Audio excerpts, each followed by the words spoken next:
Good morning, everyone. Actually, I should say good afternoon since it's 12 o'clock. Welcome to our class today, our Chalet class, which is about spring bloom sequence. I'm Tony Fulmer, the Chief Horticulture Officer for Chalet. And last year, I thought, it might be interesting if people could get a sense of when things bloom, if they're blooming by themselves or if there's overlap, because that's important to have a good color sense for your garden when you're designing it. So I apologize in advance for some of the pictures, but last year, every day, I would get up while the light was still soft and try and take pictures of things that were in bloom. So I've got them divided, and hopefully you've all printed your handout because there's quite a bit of information there.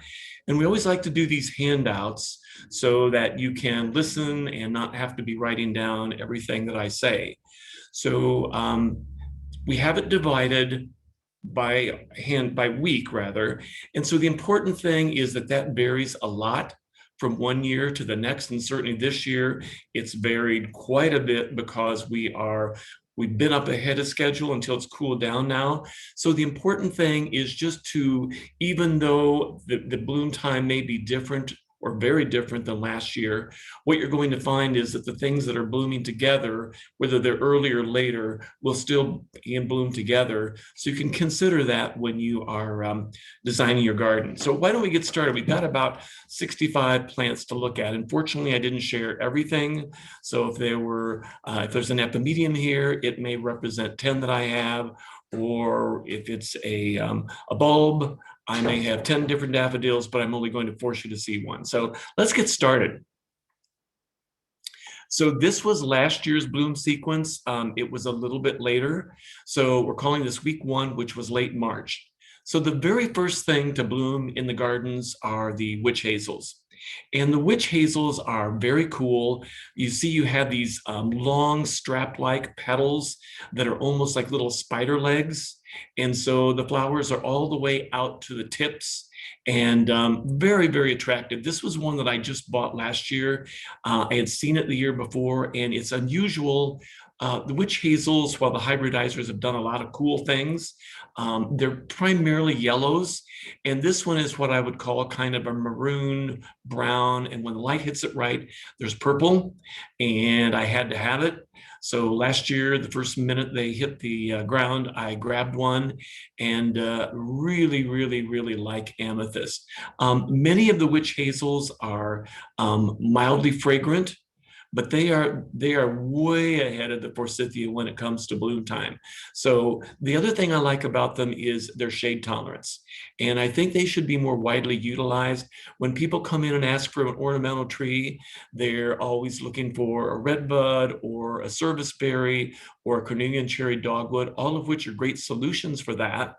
But the witch hazels are kind of a step down in height, and generally speaking, they're more on the order of 12 to 15 feet tall.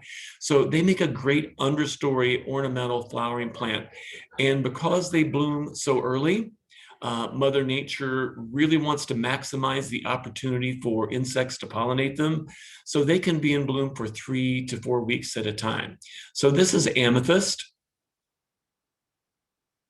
And that's just showing when the flowers are just starting to leaf out. They have really great summer leaves. They're mainly a little bit scalloped.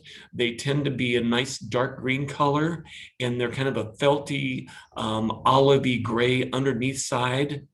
And they have great potential for fall color. Now, if they are in a situation where they get fall shade before the leaves drop, then they're more apt to be in muted shades of yellow and gold. But if they're in a situation where they get 4 to 5 hours of sun or more, you can get really good fall color on some of these. In just a moment, I'll show you one called Arnold Promise, and that one has amazing multiple fall color. So this is amethyst. Double snowdrops.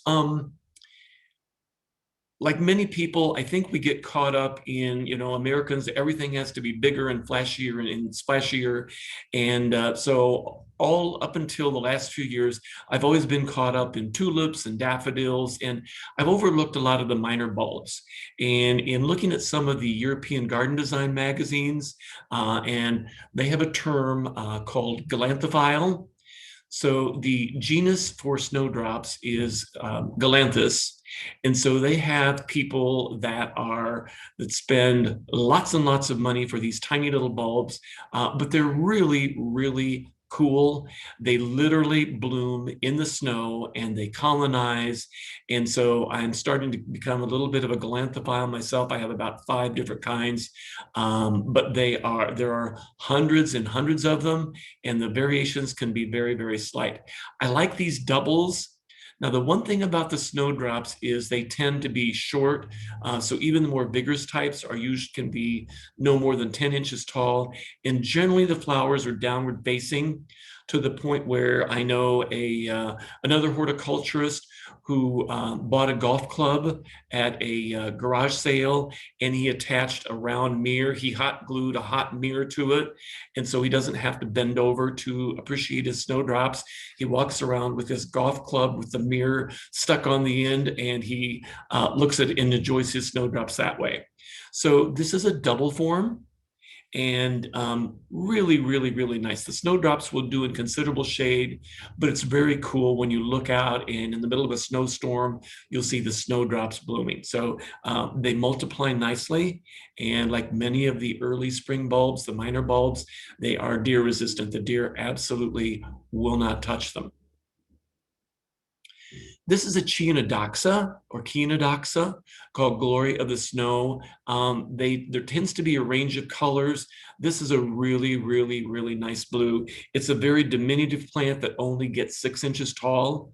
Again, this one is deer resistant, and this one also can be planted under black walnuts. It is not susceptible to juglone, which is the toxin that is secreted by the roots of black walnuts to keep a lot of other plants away from the root system of it, not competing for nutrients and water.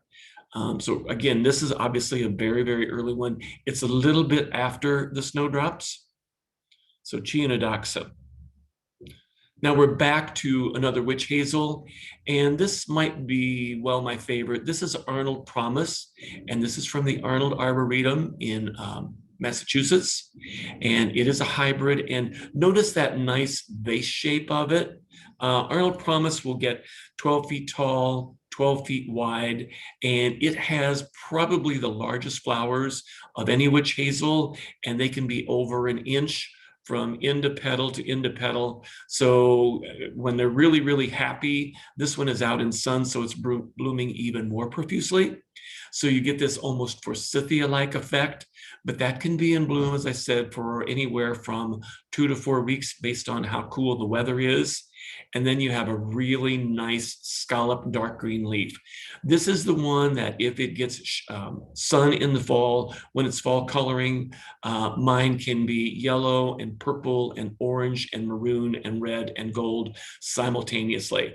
So very, very, very nice plant. And again, something to consider as an understory instead of redbud or serviceberry, especially if you're looking for something that's really a step down in height, that's not going to challenge trees that are limbed up only 18 feet off the ground or something. This will keep you down in the 12-foot range. There's a close-up of the flowers, so you see what I'm talking about those. They look like little spider legs. Very cool. Nice fragrance with this as well. This is Corneliancherry Dogwood. This is not in my backyard. This is a stock photo. And this is the species as it occurs in nature, the regular Cornus moss. The one that we typically sell is called Golden Glory, and Golden Glory was selected by a local nurseryman some years ago because it's a little bit more base shaped than this, more upright, so maturing at say 18 to 20 feet tall and 12 feet wide, but it has that more upright habit. It also has a larger flower, and it's more floriferous. So not only do you get more flowers, but consequently in the fall, you have more fruit. So again, like many of the spring bloomers, the flower lasts a long time to try and give pollinators a chance to make sure that the weather's warm enough that they can pollinate. Then you have a nice fine textured medium green summer leaf.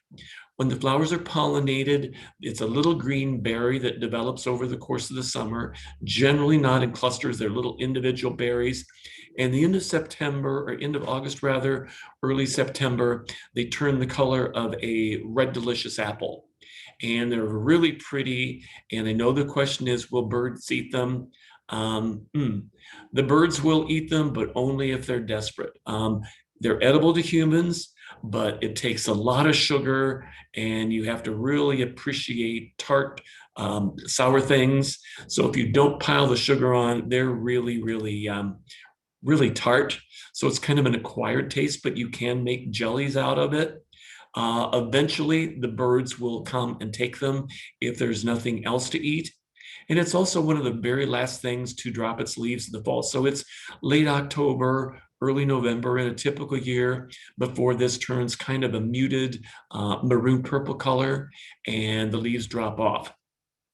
The other thing about this is the versatility. You can buy it as a multi-stemmed, oval silhouetted shrub, or we also sell them as a single trunk tree where the first branch is maybe 5 to 6 feet off the ground. And in the case of that tree form, as they get to be an inch or inch and a half in diameter, it starts checking, and you have kind of cinnamon and buckskin color and cream on it. So it's like a poor man's river birch. So you do get bark character. So this is one of those plants that rivals serviceberry in that you have great flower, good summer leaf, good fruit, good fall color, and potential for good fall color, and nice bark as well. So that's Corneliancherry Dogwood. This is not the variety that I have in my yard, which is Golden Glory, which is more vase-shaped. And that shows the close-up of the flowers before they come out. So it's a really, really nice, clear yellow gold. Hellebores, what's not great to say about hellebores? They have really come on in the last 15 to 20 years. Hybridizers have done amazing things with them.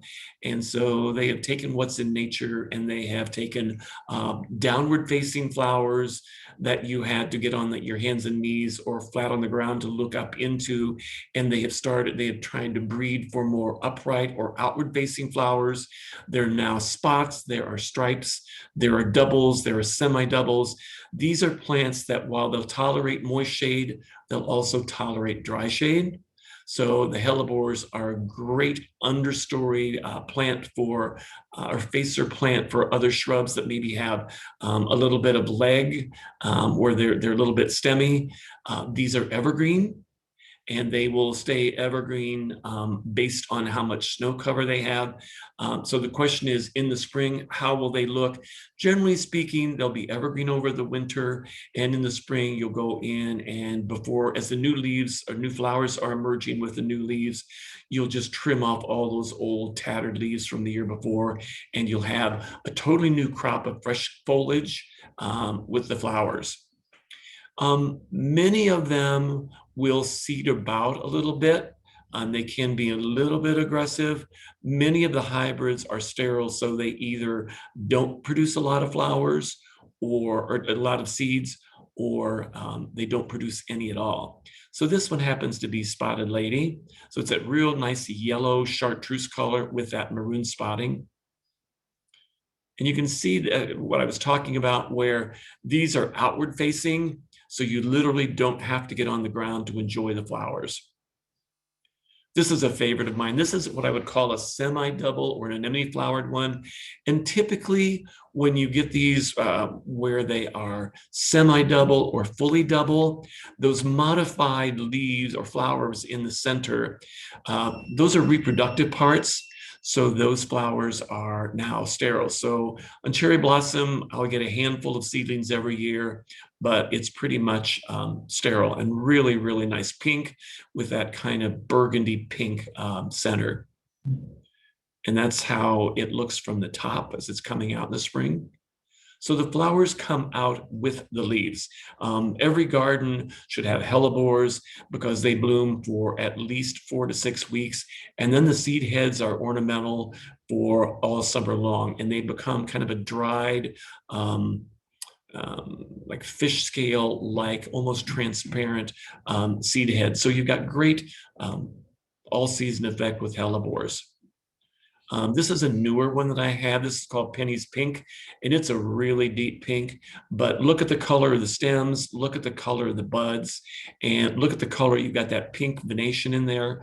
Many of the newer hybrids do have silver or contrasting venation in the leaf, which makes them pretty even when they're not in flower.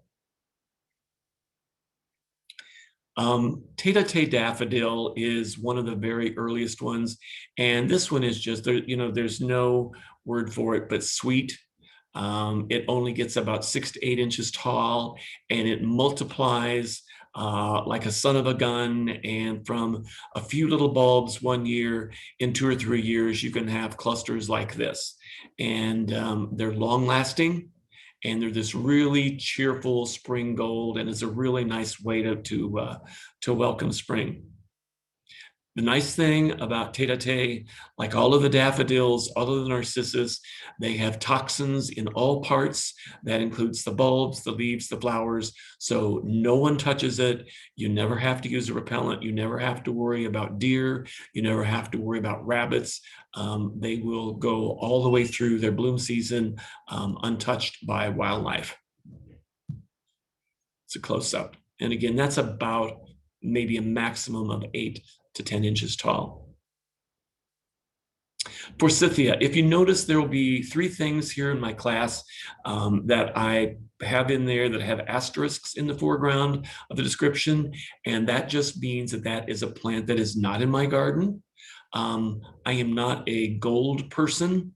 And so, but I just want people to kind of get a sense of where Forsythia, which is such a wildly popular shrub, I wanted people to understand kind of where that fits in. So clearly the Forsythia fall in well behind, in particular, the Corneliancherry Dogwoods, and then the earlier witch hazels, all of which bloom before the Forsythia. The coolest thing about Forsythia is that when I was growing up, Forsythia would be, the flower buds were only hardy to about 10 degrees. And so if you had a winter where it was really, really, really cold, or you didn't have a lot of snow cover, what would happen is you would have Forsythia that didn't have any flowers, or you might have just a few flowers down below the insulation of the snow line. And I'm sure many of you have seen that, where you have Forsythia blooming just at the bottom and not at the top. A lot of these new hybrids, like either Meadowlark, which is the one that's pictured here, or some of the dwarf varieties from the show-off series, those are much more flower bud hardy. In fact, Meadowlark is flower bud hardy to -35.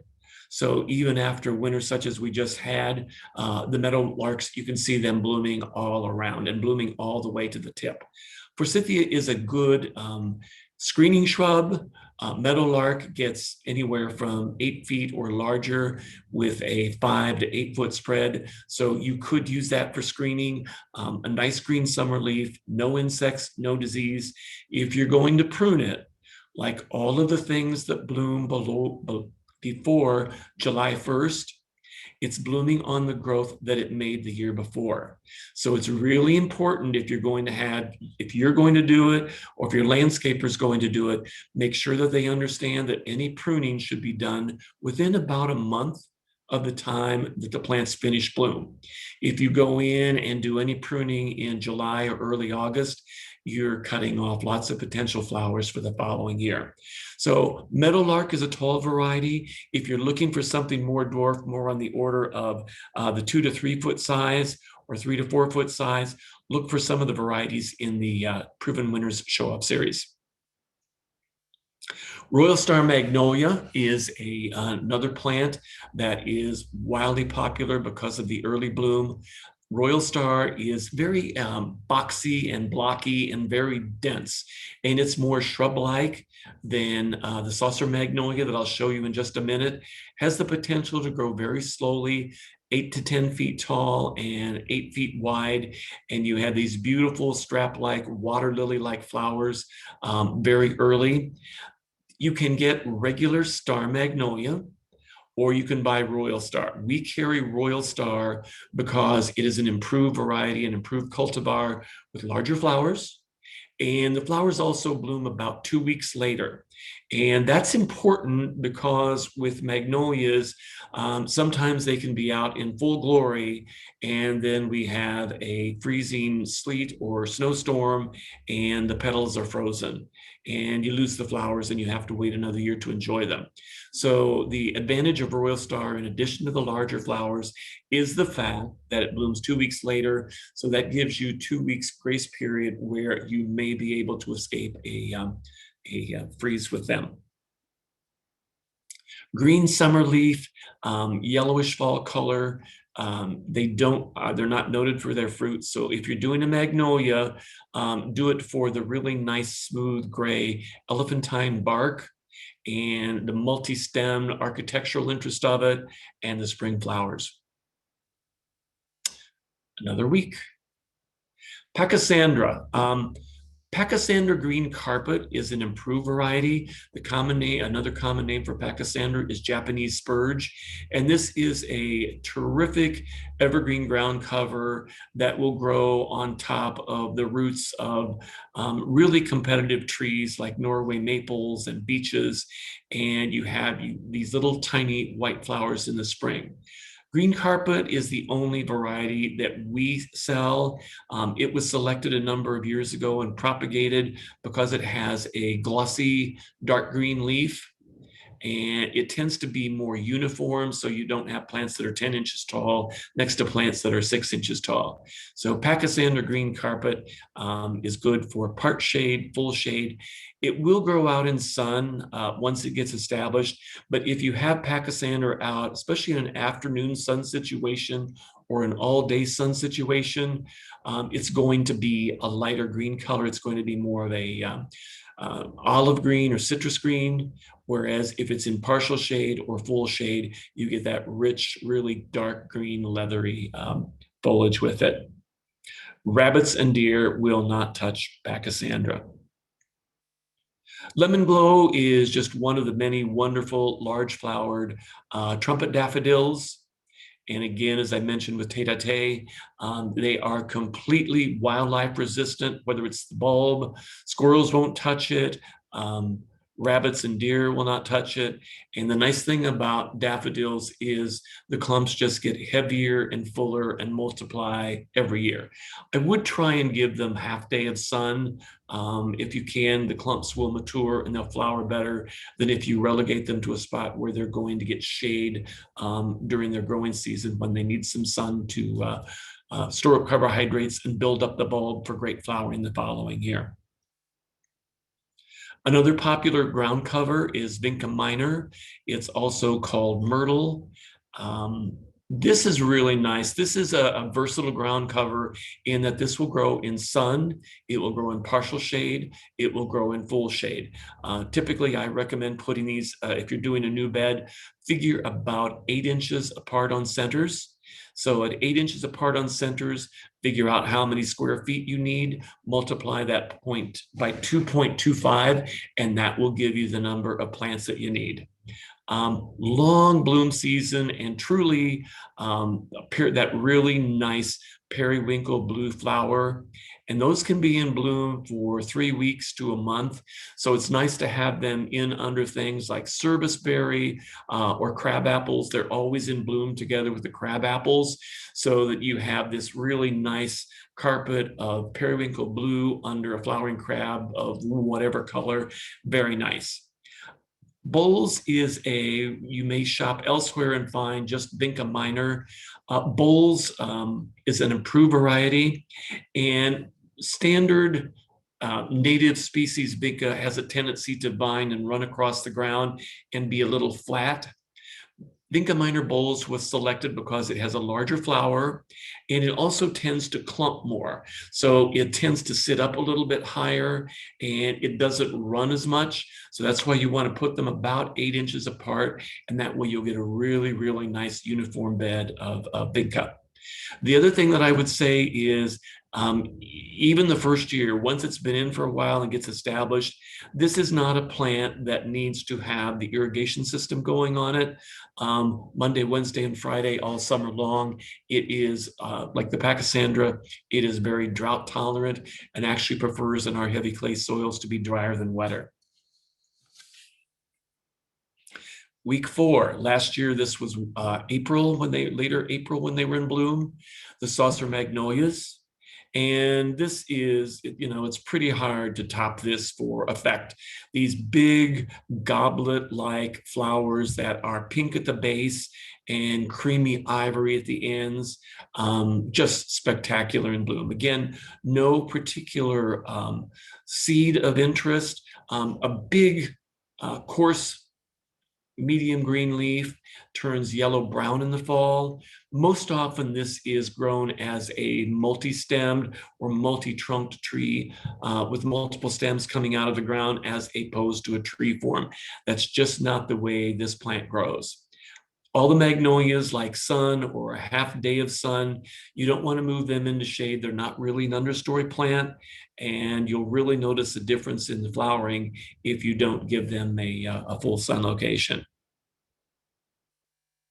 Close up of those beautiful big goblet-shaped leaves, flowers rather. This is another little miniature daffodil that I like. This is later, considerably later, weeks later than the Tete-a-Tete that I showed you, but it has this nice, this is probably as close to pink as you're going to get in a daffodil. And again, this might appear to be one of the large trumpet types. It is not, it's a dwarf, but it has this nice salmon pink trumpet in the center, and it is about 12 to 14 inches tall.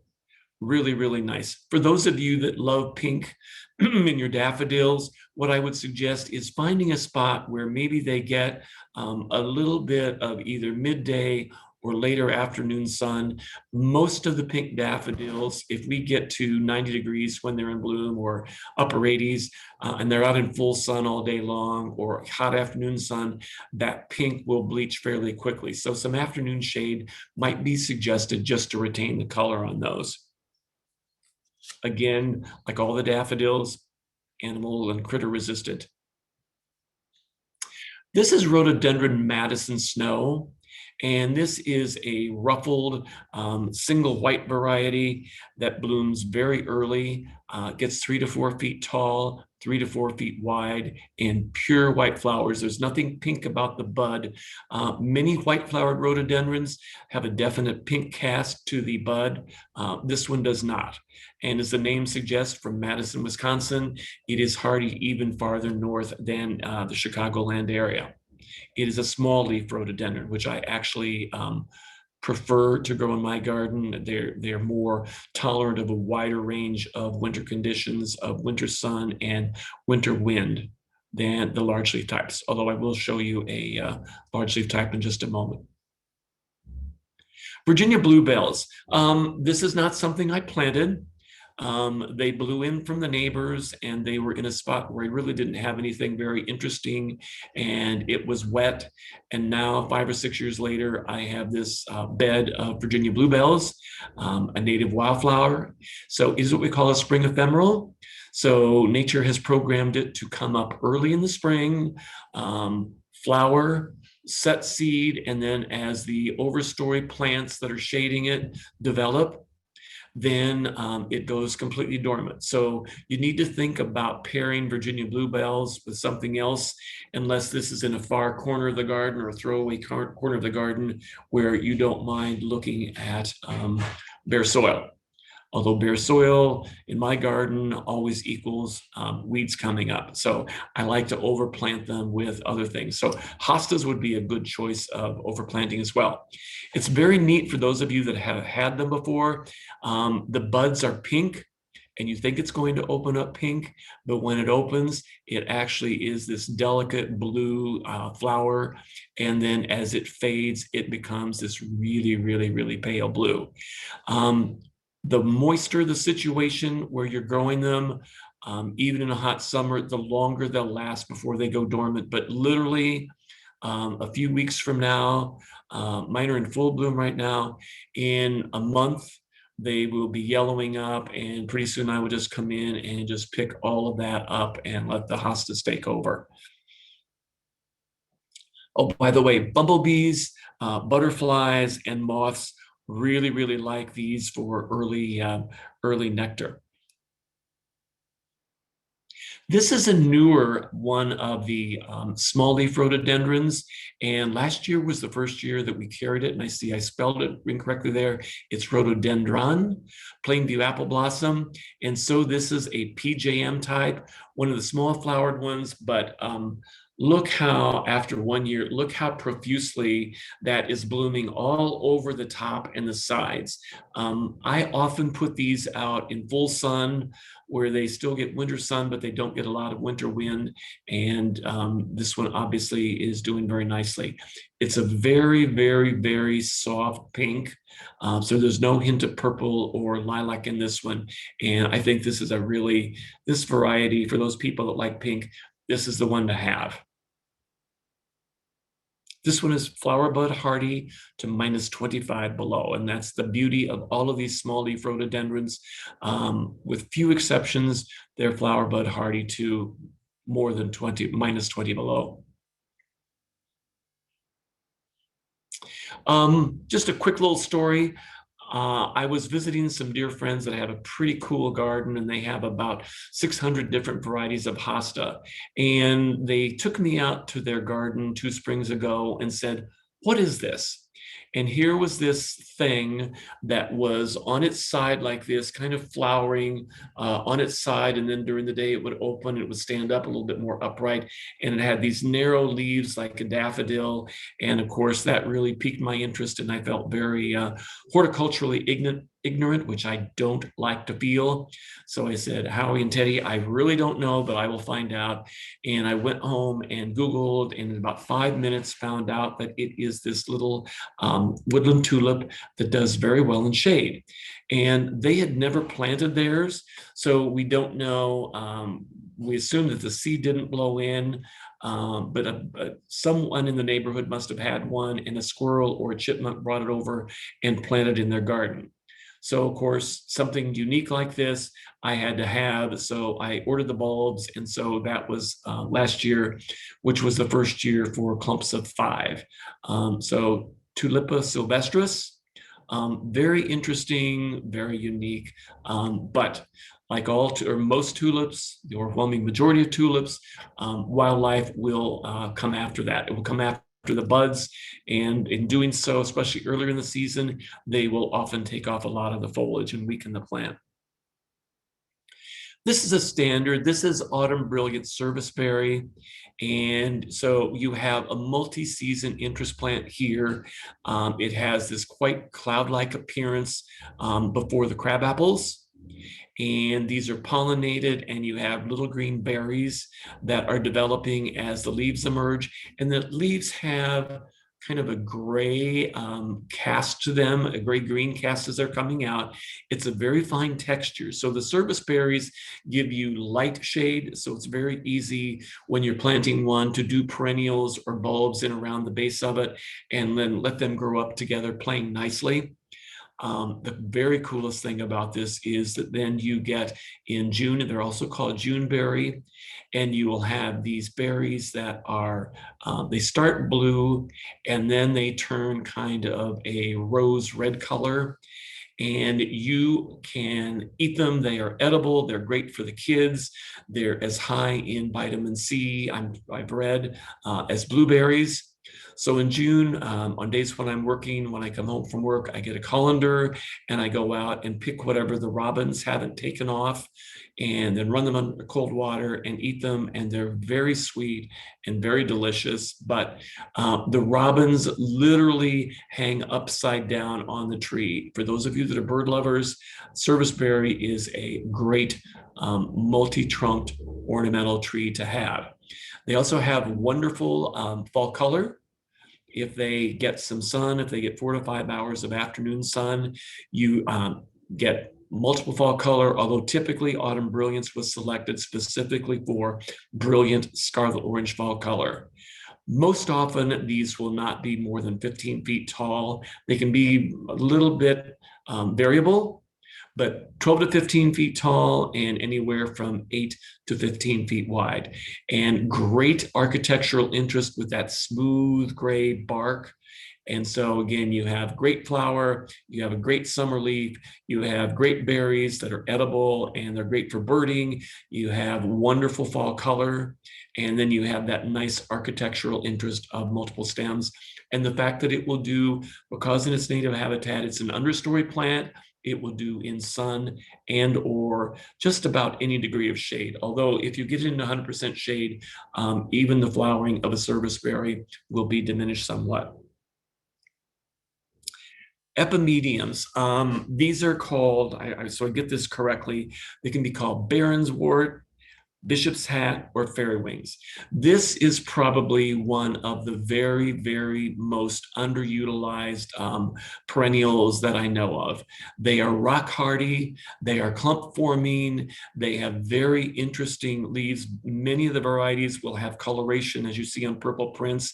You will have that bronzing of the new leaf, and then you have these cool, like miniature, hanging down columbine-like flowers for a number of weeks in the spring. There's a wide range of species, so there's a wide range of leaf shapes. Typically, they're even in bloom, they're seldom more than about 15 inches tall.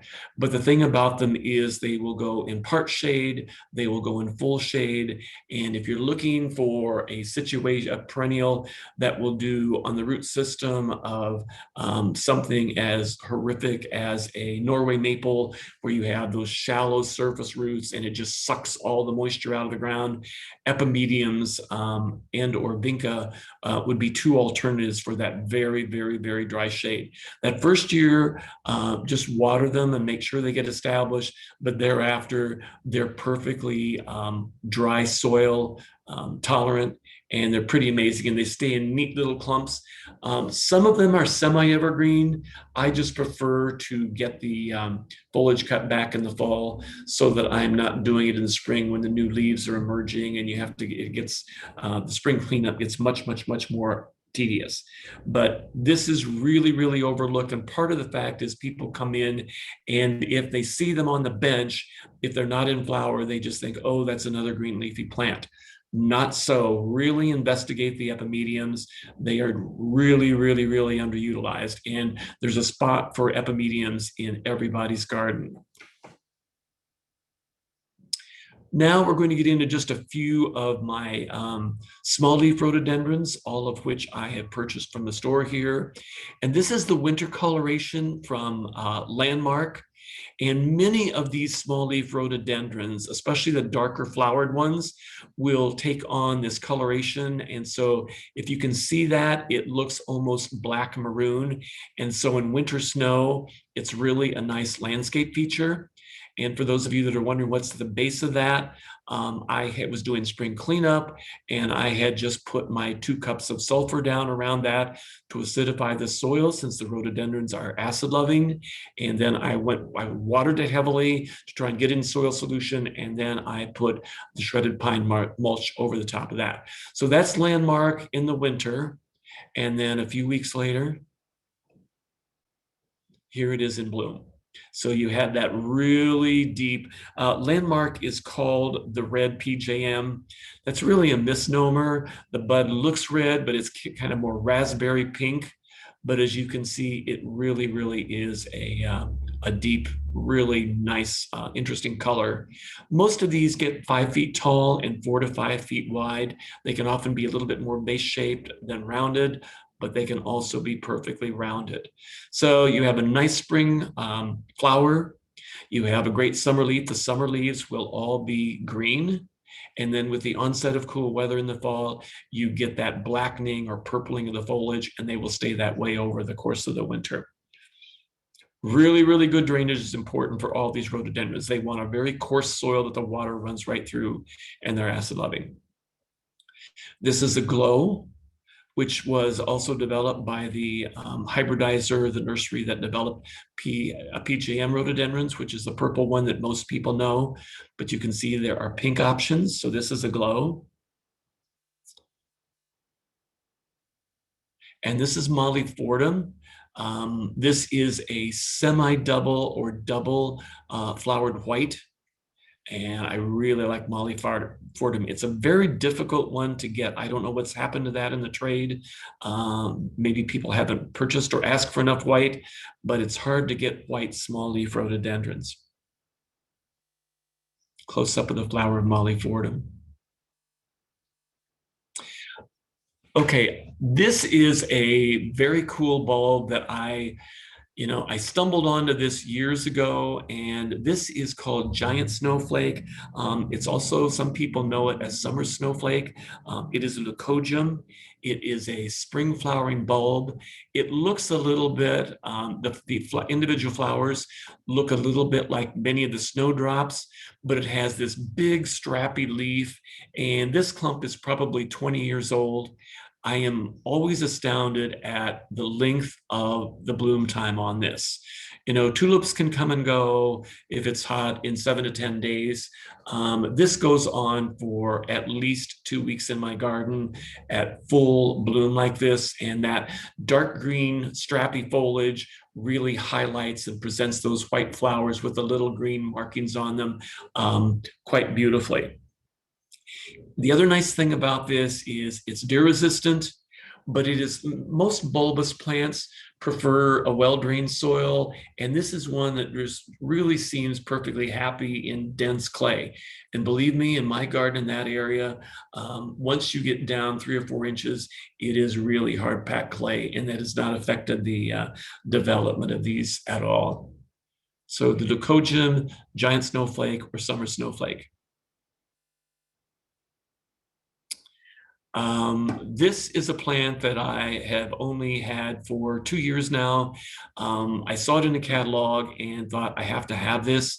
I love the giant German bearded iris in other people's gardens, but once they're gone, I'm not sure that I necessarily like that big, tall gray foliage all over the place. So this is a dwarf iris. It's called Iris pumila, and it only gets about 15 inches tall. But this one really captured my heart and my senses when I saw that in the catalog. And I thought, if this isn't retouched, if this really looks this way, this is going to be amazing. And it is. So this is Iris pumila. And it is also, the flowers and the leaves are deer and rabbit resistant.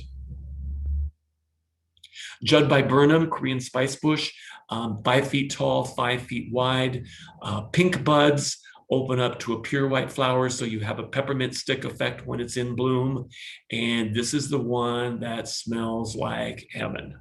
It is this wonderfully, sweetly clove-like fragrance that is extraordinary. The one thing that it doesn't get credit for, I think, is the fall color. And this plant in my west exposure can, from one year to the next, it can be either strawberry pink or maroon purple, but a really, really, really nice all-season plant. This is a lighter flowered form of the grape hyacinth. This is called Valerie Finnis, and so it's a sky blue color. The one thing that's unique about the grape hyacinths, they are one of the few bulbs that if you make a new planting of them in the fall, they will start growing and they will winter over with those little strap-like, almost grass-like leaves, 2 to 3 inches tall, and then they just continue to grow in the spring. So if you're growing those for the first time, do not cut that foliage off. That's important for spring bloom. This will take a good bit of shade. Eskimo Viburnum, not the greatest picture because the flowers aren't out well enough to give you a sense of the plant. This is a United States National Arboretum hybrid. It's a very complex hybrid with a lot of different parents, but it is semi-evergreen, a very glossy leaf, and you have masses and masses of these little white snowball-like flowers. Not fragrant, not pink in bud, but very profusely produced, 5 feet tall, 5 feet wide, and the foliage is finer textured and glossy, and the fact that it's semi-evergreen in a protected spot is a lot to recommend it. Spring Sensation Crabapple. This is one from a local nurseryman. It was a selected variety of Sergeant Crab seedling, and it has these deep pink buds that open up to pure white. So again, you have that peppermint stick of pink and white together, which is really pretty. It's larger than Sargent. It has the potential to be 10 feet tall and 10 feet wide. Good disease resistance. I put this in, obviously this is not a flower, but this is one of my favorite plants in the garden, in my garden. This is a false cypress, and people are always looking for strong foliage color. And this gold mop, this is about 6 feet tall now and about 6 feet wide. And typically they don't grow quite this densely. I prune it whenever I think about it in July or August every year. And I take off 1/2 inch of all the tips. And by doing that for a number of years, I have this really, really dense thing that is boxwood-like in density, and the color. Many plants, especially evergreens that have gold spring fall color or spring color, will lose that color later in the season. Not golden mop. It keeps that coloration 365 days of the year, and very, very winter hardy. Candytuft. This is another underutilized spring flowering evergreen ground cover perennial, maybe 6 to 9 inches tall. It can mat out and be 18 inches wide. And this is a good one for edging or borders because it defines the space in the winter. When other perennials maybe have melted down or you've cut them down to nothing, you have this really nice mat of little needle-like leaves, and then in the spring they burst forth with these white flowers. And these white flowers can last for 2 to 3 weeks, and then just do a light shearing back of the plant. And I usually just cut mine back so it's shaped like a mushroom, and get all the developing seed heads off, and then leave it that way, and don't touch it in the fall, don't touch it in the winter, and then in the spring you'll have this beautiful bouquet of white. That's a close-up of the flowers. Horrible picture, I apologize. This is dwarf crested iris, and this is a little diminutive thing that makes kind of a nice ground cover for the interesting, almost sword-like little leaves. It only gets about 4 inches tall. And it's one of the few iris that will do in very wet soils, or once it's established, it will do in very dry soils. The flowers are very, very pale lilac with those highlights and banding in there, and it just mats out, and it makes this really, really, really nice ground cover in the foreground of your perennial borders. For those of you that are looking for a great, pretty shade tolerant plant of intermediate height, this dwarf Korean azalea, the puccanense, is outstanding. And you have these wonderful, pardon me, lilac colored flowers right now. There's a little hint of pink, but overwhelmingly they're more lilac-y. It's a flat topped shrub that seldom gets more than 4 feet tall. And it's always kind of more angled and candelabra-like and broader than it is tall. And it will do in very dense shade. While it prefers an acidic soil, it will also, it's pretty tolerant of our alkaline soils for those of you that aren't going to take the time to work by acidifying by adding sulfur every year. Very shade tolerant. Forget-me-nots, Brunnera.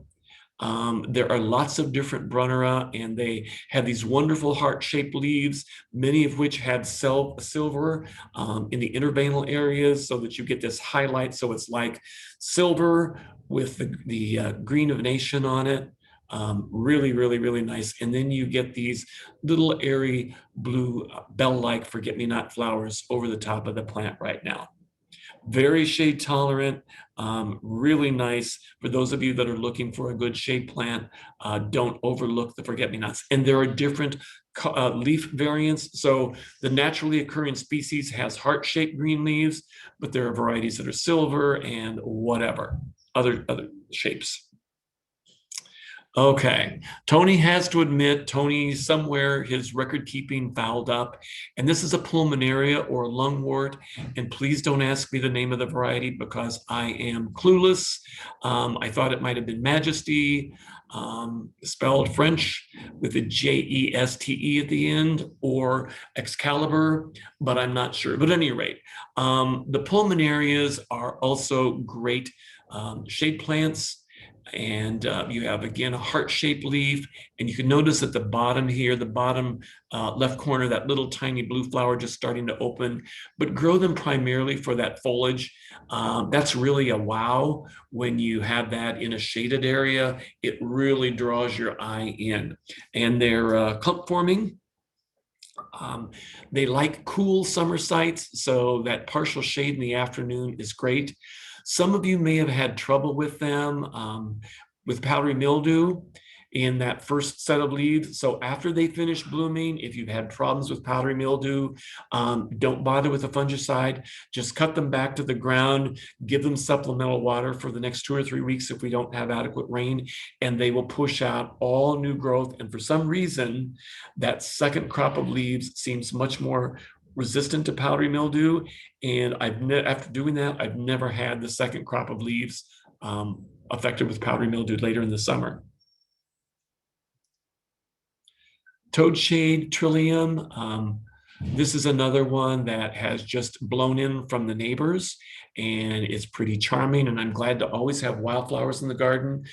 This is a spring ephemeral, so it comes up early, blooms, sets and disperses its seed, and then disappears for the summer. And it disappears earlier in sunnier, drier soils. But be careful if you have a deer situation and you're trying to do a woodland garden. Deer love to romp through and take off the flowers and a good bit of the foliage.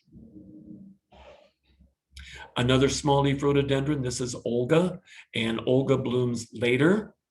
So this is another very nice pink variety. I see I've got a lot to do and I'm talking a little bit too much. I get excited about plants and I'm running long. So let me pick it up a little bit. This is Sierra Shooting Star. This is a Dodecathian, and you have these very cool badminton-like flowers that are hanging down in this really nice rosette of green leaves. I have not found this to seed around. It tends to stay in a clump, but I like pink. And so there is a white version, Dodecathian media, M-E-A-D-I-A, which is often available if you would prefer white to lighten up a dark area. This is a variety that we've carried probably of semi-evergreen azalea. We probably carry this now for 10 years, and this is really a favorite. Bixby is flower bud hardy to -20. So you have this domed mushroom shaped like plant with these wonderful little buds that are already. And then are you sitting down? Here it is in bud. Here it is 7 to 10 days later. It's pretty astonishing. It actually is so floriferous. It looks like a florist forcing azalea. But this is out on a southwest corner of my house, and the wind really comes around there and beats that up, and it doesn't phase it one bit. And it's just getting ready to look like that in this year's garden. The other cool thing about Bixby is that the leaves turn maroon purple or almost black. And so you have that effect in winter snow. So every day when I drive my car in the winter, I kind of look over there, and even in winter snow, you have these little black leaves over this maroon mushroom-shaped plant sticking its head out of the snow. Very nice. This is a Japanese primrose called Smooch, and it is pink on the outside and silver on the inside, and it makes a mat of foliage, and it grows out every year. I have it on top of the root system of an Austrian pine tree, which is very, very competitive, and I don't give it supplemental water. So by July, it's pretty much disappeared. So I treat it as a spring ephemeral, and it disappears. The next year it just comes out, and the clump is a little bit bigger. Not a good picture of royal azalea. It's a pale pink native azalea. The thing I love about this plant is it has the most unusual leaves. They're shaped a little bit like like a narrow piece of a pie wedge. They are a little broad and narrow at the base, and then they flare out and then they round out. This also has the potential, if it's out in sun, for multiple fall color of red and yellow and orange. Really, really like this one a lot. Chocolate chip ajuga or bugleweed. For those of you that are looking for color in the foreground or in your ground cover, this is semi-evergreen. Chocolate chip has a narrow leaf, and there's another version that I did not put in here that has a bigger scallop leaf that is called black scallop. But they both have this maroon, purple, black foliage. And the more sun they're in, the more intense that coloration will be. And about now, you'll start getting these little blue flower, hyacinth-like flower clusters. Ajuga spreads. And so occasionally you have to go in and just take a spade and just kind of chop and pull, because it roots right along the top of the soil. So it's easy enough to pull out and keep it contained. It's really, when it's not in flower, it's only about 2 to 3 inches tall. Okay, creeping phlox. I cheated. I just planted this variety because we have them in stock, and it was so pretty, and I've been wanting creeping phlox. So this is Drummond Pink. It's a real deep pink. This is another one like the Candytuft that you could use in the foreground as a ground cover. It's seldom more than 6 inches tall. It blooms now, and you're seeing them everywhere right now, especially along ledges or rock walls or rock gardens, where you can see them in the foreground, and you see these masses of color in pink and lighter pink and lilacs, lilac color or purples, and really pretty, very drought tolerant. They really don't like shade. You want these out in sun. And when these finish blooming, you really want to do just a little tidying up, and just take a pair of scissors and just shear the top off and shear them back into the shape that you want them, but take off all of those spent flowers. Again, this is another one that's great for dry, sunny, hot spots. Doesn't phase this creeping phlox at all. This is a Japanese primrose. This happens to be a variety that I got from a catalog a number of years ago. This is not for the faint-hearted. It's pretty cool when I go on the other side of the creek in my property and look at it and see the flowers reflected in the water like that. And it has these wonderful lettuce-like leaves and these candelabra-like flowers that come up in shades of primarily rose red and occasionally pink. But it is aggressive. So as soon as the petals start dropping, I go in one day and I sit down and scoot around and trim all of the flowers off so that they don't seed. So they come back in exactly the same spot. Otherwise, the seeds get in the creek and they float down the creek, and they can get fairly aggressive. So pretty, but make sure that you deadhead it if you want to do the Japanese primrose. This is red jewel crab. This is one of our most disease-resistant varieties, very base-shaped, can be sold either as a single trunk tree or as a multi-stem clump like this one. Buds are white. They open pure white, very disease-resistant. The nice thing about red jewel is that it is probably one of the very most persistent red-fruited varieties. So after the flowers are pollinated in the spring, the berries are green all summer long. And about the end of August to early September, they turn the color of a red delicious apple all over the plant. And for whatever reason, they stay hard for a long time. And I guess that's why they're persistent, because they just don't mummify and get soft, and the birds don't take them. So it's not uncommon in January or February in a snowstorm for me to hear something running across the roof, and I see squirrels taking a dive off, doing a flying Wallenda's number onto my crabapple, and they're going through and they're picking off the hard mummified fruit of the red jewel to survive the winter. Really nice persistent fruit on this one. Tree peonies, this is Joseph Rock, which is a very, very pale pink with these deep magenta or mauve colored bars. The tree peonies are noted for their wonderful flowers, and most of them have very interesting, finely dissected foliage that is a nice attribute during the growing season. And also, if they get the sun that they deserve and want, you can have nice fall color on them with purples and pink, purples and maroons. This is another one that I have called Shintenchi, which I understand in Japanese means new heaven and earth. The thing about the tree peonies, these flowers can be anywhere from 8 to 10 inches in diameter, but they're fairly thin texture.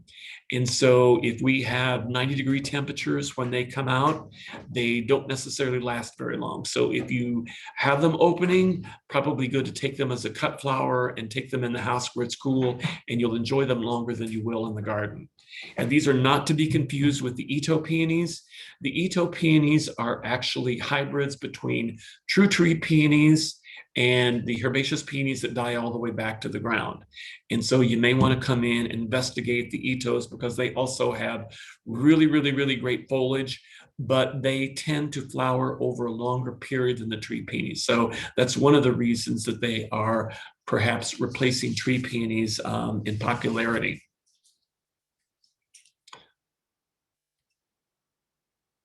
That is Shintenchi starting to bloom.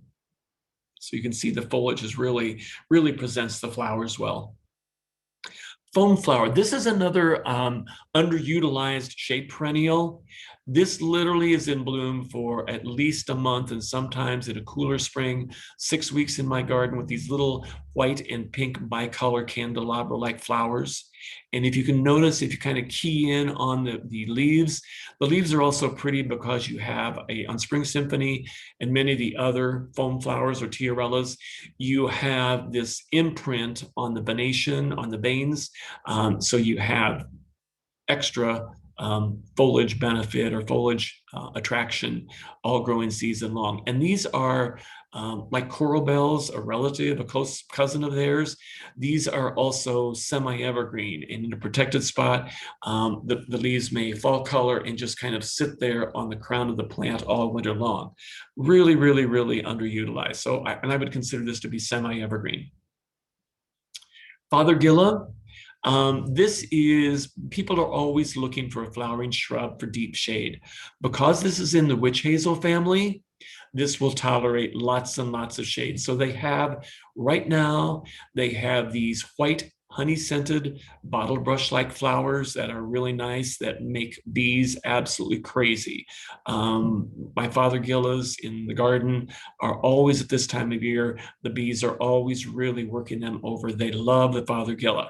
And there is the native Fothergilla gardeni has a green leaf that's really pretty in its own right when it's out. It's scalloped. But I wanted to highlight this one. This is a variety called Blue Shadow. So this is Blue Shadow in flower. And then look at that. That wonderful silver, that powdery silver blue coloration is not unlike a blue spruce. And so to have that benefit, in addition to the white flowers in the spring, to have that blue, that lighter color in a partially shaded area. And then, like all the fothergillas, if it gets some sun, it has the potential to have multiple fall colors of red and orange and gold. So really, really nice. And they are seldom more than 5 feet tall with a 5-foot spread. This is Rosy Lights in bud. This is one of the deciduous azaleas, and you can see they're more base-shaped, about 5 feet tall with a 3 to 5 foot spread.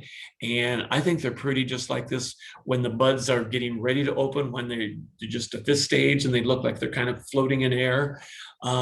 The Northern Lights series was developed at the University of Minnesota, and they were bred for flower bud hardiness. And they have succeeded in that the flower buds are hardy to -35 below.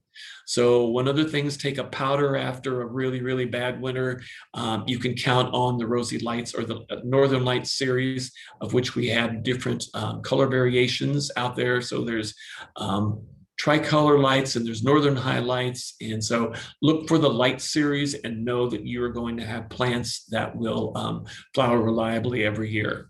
And they have wonderful fragrance. I like pink flowers. So here it is in bloom. And when you stick your nose in there, the fragrance is really, really nice. These deciduous azaleas tend to get overlooked. The flowers are really special. They have this nice fragrance. They're tolerant of our alkaline soil. They don't require deadheading. And again, if they're out where they get some fall sun, they have the potential for fall color in the shades of yellows and oranges and golds and maroons, which is really, really quite stunning. And deer do not bother them. This is one of my few large leaf rhododendrons. This is a variety called Dorothy Swift. And there it is in full color, full spring color with pink buds. The thing about if you're going to do the large leaf rhododendrons with those big splashy flowers, one of the things that you really have to do is you have to deadhead them or remove the spent flowers, and that hastens or expedites the production of new stems coming up from underneath that spent flower, and that's where next year's flowers are going to be. So you really want to deadhead that to trick the plant into reblooming the following year. So that's really important. And they do like a protected location, more so than the small leaf rhododendrons that I mentioned, like Aglo or Olga or Planeview Appleblossom. Because they have that large leaf, they can dehydrate more in the combination of winter wind and winter sun when the ground is frozen. So try and site them where they don't get open northwest winter wind and where they get some winter shade, and they'll come through a lot better for you. The herbaceous peonies, I have a batch of those, but I just selected two examples. This is Cytherea, which I understand is another name for the Greek goddess Aphrodite. And this is a really unusual salmon color that is really not very common in peonies. I think it's pretty special. I really like it, obviously. And then this is Kansas. This is a standard herbaceous peony that I cut back to the ground in the fall. And this is one, because it's not a hybrid peony, as soon as the flowers the buds are showing in the spring, I spend a little bit of time and I go out and I go around each stem and I pick off all of the side buds as soon as I can pick them with my fingers, just leaving that long biggest bud at the end there. And when you do that, you get this, you get larger, it's like dahlias. When you disbud those side buds, all the energy goes into the remaining flowers. So you get these big flowers and they're great for cutting. And of course, the herbaceous peonies, you want sun, you want very well drained, and they're just amazing. Baptisia. Baptisia is another, or false indigo, is another one of these perennials that is dramatically overlooked. This could stand as a specimen shrub. It gets 3 to 4 feet tall, 3 to 4 feet wide. It has great pea-like foliage and these wonderful flowers that are reminiscent and same color as delphinium. So that Baptisia is that blue in there with the spires. Hardy as a rock. It's a little bit like a peony. It takes a year or so to develop and get established. And this is not a plant that you're going to move. It puts down a deep taproot. And so once it's settled and established, you really don't want to move it around. You want to leave it where it is. And it's very drought tolerant. Now, this particular one is the native occurring species, Baptisia australis. And so after it finishes blooming, the seed pods are these long black things that look like peas. And when you rattle them, they're kind of fun. They're like maracas, and they make this wonderful clicking sound. And so the second or third year that I planted this plant and it started really blooming well, I thought, well, isn't this charming? I'll leave these on. Well, that was a mistake. The next spring I went out and under that plant, there were probably 10,000 little seedlings of a plant that I had never seen before. And I realized that the Baptisias multiply biblically. And so that was the last time I left the little seed heads on. So I let them go black and I shook them a couple of times and had fun with them and then cut them off. And that ended the advent of Baptisia sod in my garden. Chicago Botanic Garden, Dr. Jim Alt has done amazing things hybridizing these. So the color range has been expanded well beyond whatever occurred naturally. This is one of the many geraniums. It is probably my favorite. It's called Tiny Monster. It is very, very, very long blooming. In my garden, without deadheading it, I always have some bloom on it. Once it starts blooming in May, I have some color on it throughout every month all the way into fall. Really, really, really nice.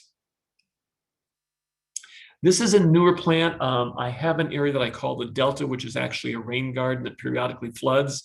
So I've been trying different sedges and different native wildflowers. And this is Zizia or Golden Alexander, which has this mustard family-like flower, which is pretty cool. But I have been warned that it is very aggressive and really, really seeds about. So as soon as those yellow flowers lose their color, I go out with my scissors and I take all those off. And this is the third year. And so what I have now are 5 really nice big plants, but I don't have a single seedling. And and that's fine. I've already learned my lesson with the Baptisia. This is yellow flag iris. This is another great one. This is in my Delta area that floods periodically. And this is one of the irises that can take that. And you have this beautiful yellow flower, not terribly long lasting, usually from first flower in the clump to the last one is maybe 7 days to 10 days, but it is believed that the French fleur-de-lis is based on the flower of the yellow flag iris. Plants are really vigorous. The foliage is very sword-like and is very nicely ornamental when it's not in bloom, but that can be waist high. So it's a taller iris. Thalictrum. This is another one that I've only had for about 3 or 4 years, and I really, really like it. Great columbine-like foliage, and then and great in partial shade. Likes moisture, but so there it is, kind of in bud and a close-up of the foliage, and then here's the close-up of the flower. Last year, to my dismay, they were in bloom like this. And I came out one morning and all the flowers and the top quarter of the plant was gone and the deer had come through in the night.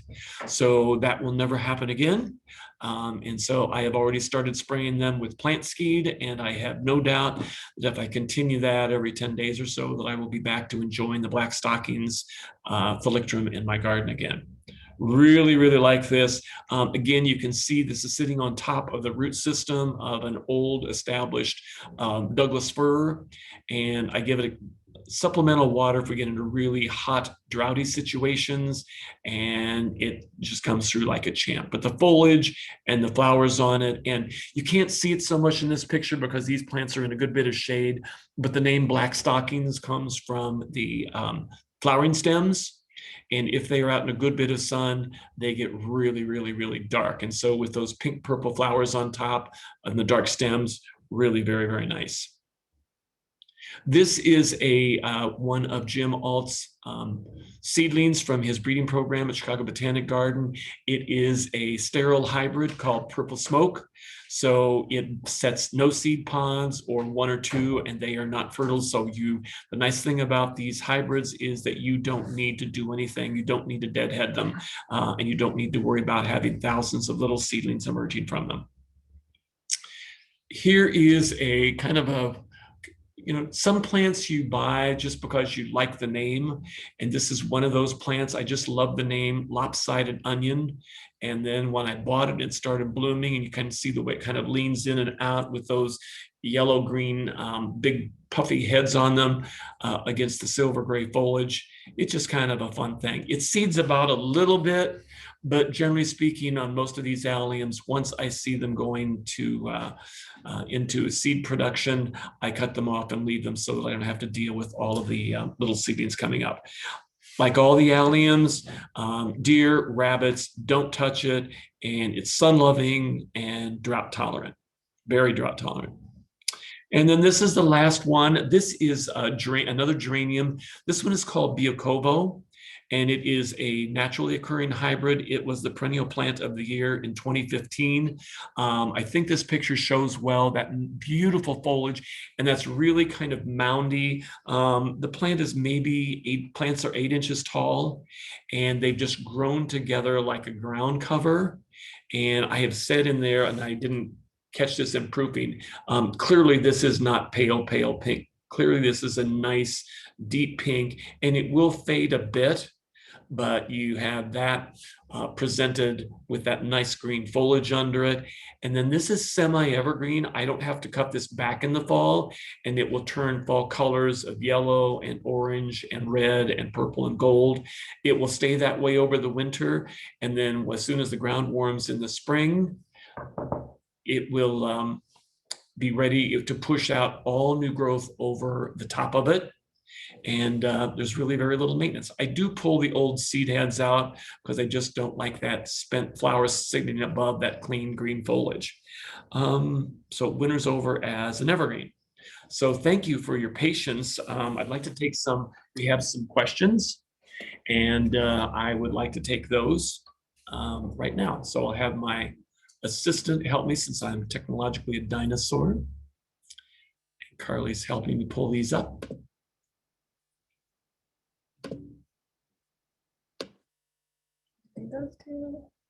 Okay.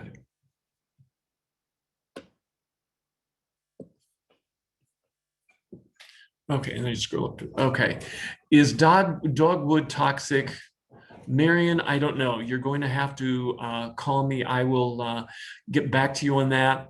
I never, unless I'm absolutely sure, I just do not have that list of things that are toxic to cats or dogs in my memory bank. I just don't have that kind of memory capacity anymore. So I will try and get back to you with that. Or you may just Google the ASPCA list of toxic to pets, and they can give you the answer. They have a really comprehensive list. So what I would suggest is just go to the ASPCA website, and they can help you with that.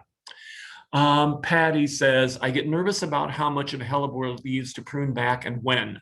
The hellebore in your photos looks so tidy. This might be a topic for a different webinar. Patty, don't make it difficult. It's really, really, really easy.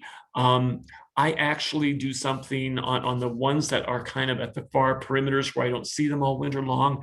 I actually prune all the leaves off in the fall. And that way I don't have to worry about when the new shoots, if they get out ahead of me and start, the new flowers and leaves start coming up, I don't have to worry about that. Otherwise, if you leave them on all winter, you can absolutely tell. You just don't want to wait till April to go out and do this. As soon as the ground warms a little bit, and you can see what leaves are tattered and look old, you just prune those back to the very center of the plant, and you can't mistake that for the new growth that's emerging in there. So, but just do it with a pair of sharp scissors or pruners and do it one leaf at a time, and that way you won't be apt to cut off any of the newly emerging growth. But it's not, you really don't worry about it. It's not difficult, and as I said, if you like, you can actually do it in late fall before winter comes, and that will not be problematic. Usha says, my species tulips have I've had species tulips for 15 years. No one eats it except once in a while squirrels dig it up and plant somewhere or leaves on the ground.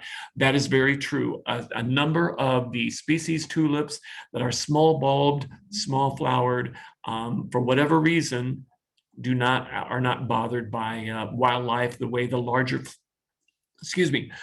flowered hybrid tulips are. Let's see.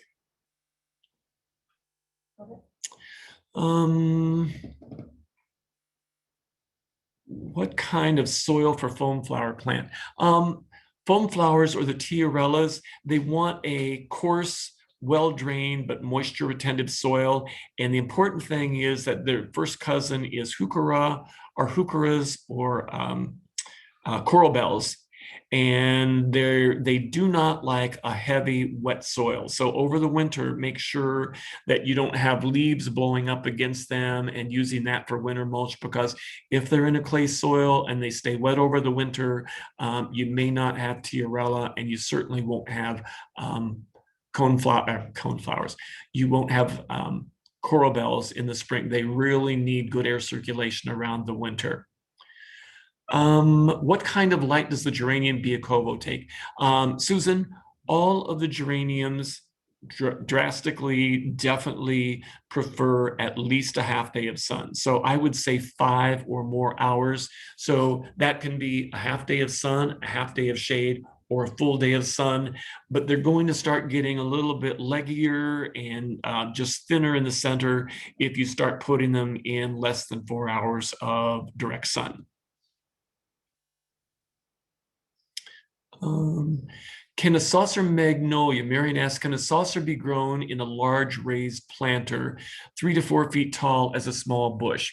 I would say, Marion, anytime, I'm always concerned, and I always like to set the right expectations for people. So the first thing, when you say a large raised planter, are you talking about a raised bed that has a continuous soil mass, or are you talking about literally a 3 to 4 foot container that has a box that is literally a planter? Because they're very, very different kinds of things. I would say a saucer magnolia, if you like magnolias, a saucer magnolia is probably not the best choice to do in a box. Why don't you do one of the, there is a magnolia called Merrill, which is a star type, but it's a pink star type, which may be a little bit better.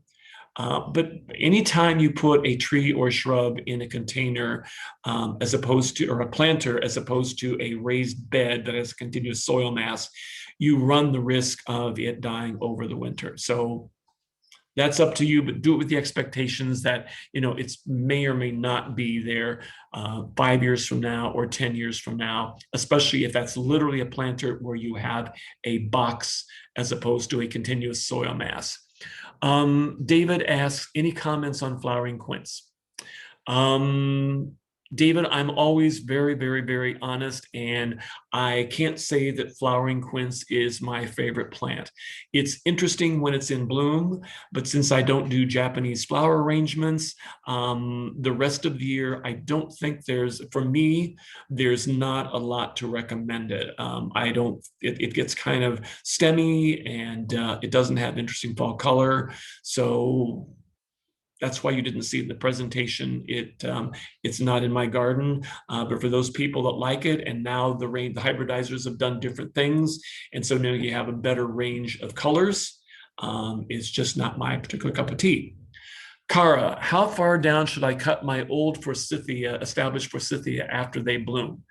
Cara, Forsythia is really, really, really resilient. And so if you have an old hedge that's 8 or 10 feet tall, and it is, and you want to basically have a new plant, you can, in March or April, you can literally do what we call a rejuvenation prune and cut them back to within 4 to 6 inches of the ground. And they will regrow dramatically because they've got an established root system with a lot of stored food. So they will come out of the ground and they will regrow to 5 or 6 feet. Now, you'll have to give up at least a year of flowering by cutting off those old stems, but you can rejuvenate old Forsythia, old honeysuckles by taking them back to the ground in late winter. Just know that you're going to give up the flowers, but you can get really, really, really nice new plants after a year or two from a hard cut back. Or you can cut them back, if they're 7 feet tall, you can cut them back to 6 or 5 or 4. The one thing I would say is just remember that no shrub in nature grows flat topped. So cut it by hand, don't shear it into a ball, hand prune it. And I always start in the center and cut the center branch highest. And then as you cut to the sides, graduate those cuts so that when you finish, you have a naturally rounded or mounded plant that isn't exactly the same height like a snow cone. Ida asks, I have a variegated wolfside dogwood that refuses to bloom. It faces south and gets at least 6 hours of sunlight during morning sun, afternoon sun, and west sun. So why won't it bloom? Okay. Anytime, wolfside dogwood is a variegated form of the Chinese dogwood. And so anytime you have a variegated form of a plant, it is somewhat weaker, more winter susceptible than the green leaf form of it. Wolfside was selected primarily for the uniformity of that nice variegation on the plant. And so refusing to bloom, just make sure that you are not pushing it with fertilizer, especially a nitrogen fertilizer, something where that first number, like in a 5, 10, 5, that first 5 is not higher than 5%. And they're really not particularly heavy feeders. So if you've been fertilizing and pushing it, or for some reason it's really happy where it's growing and you get lots and lots and lots of exuberant growth, it may be that the hormone balance is such that it is putting all of its energy into leaves and stems at the expense of flowers. And that seems to be the end of our questions. So thank you very much for attending. We're really happy that you shared this. Wow, almost hour and a half. I apologize for any of you that were not prepared to spend that kind of time, but hopefully you've had some benefit from it and maybe learned some new plants for your garden. Thanks for attending. Bye.